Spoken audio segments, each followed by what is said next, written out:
Bakong empleyado asin mayo nin anuman na koneksyon ang sarong Rose Tolentino sa Department of Health o DOH sa Bicol.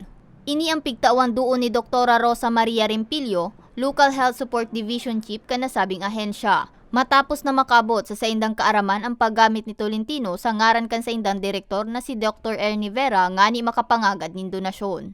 Sigun kay Rempilio, kanakaaging Miyerkules kan magsumbong sa indaan sarong laboratory supplier dapit sa pagbalo ni Tolentino na hagadan sinda nin donasyon. Kung sain may ipigtao pasubot si Tolentino na personal bank account na pwedeng hulugan kanasabing supplier.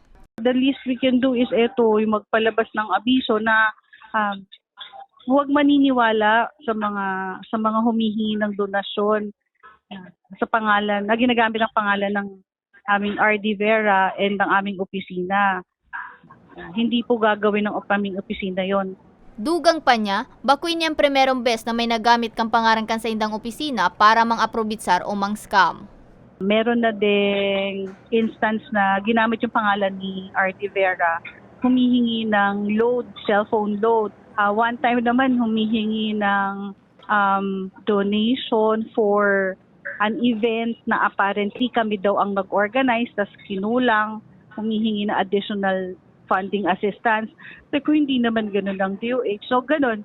Apwera sa DOH, nagtauman nin abiso sa publiko ang opisina kan DILG Bicol. Siring ni Dr. Vera, ginamit man subuot ang ngaran ni Director Attorney Arnaldo Escobar Jr. kan nagkapirang kawatan para sa siring na modus. Sa saindang page, mababasa na abiso kan opisina na mayo sindang anuman na pinagahagad na donasyon sa publiko. In kaso may mariparong kaduda-dudang hiro, nangapoda ng duang ahensya na tulos sining ipaabot sa saindang kaaraman, nga ni mapanimbag ang mga kawatan. Para sa mga baretang Tatak Bicol, May Arango.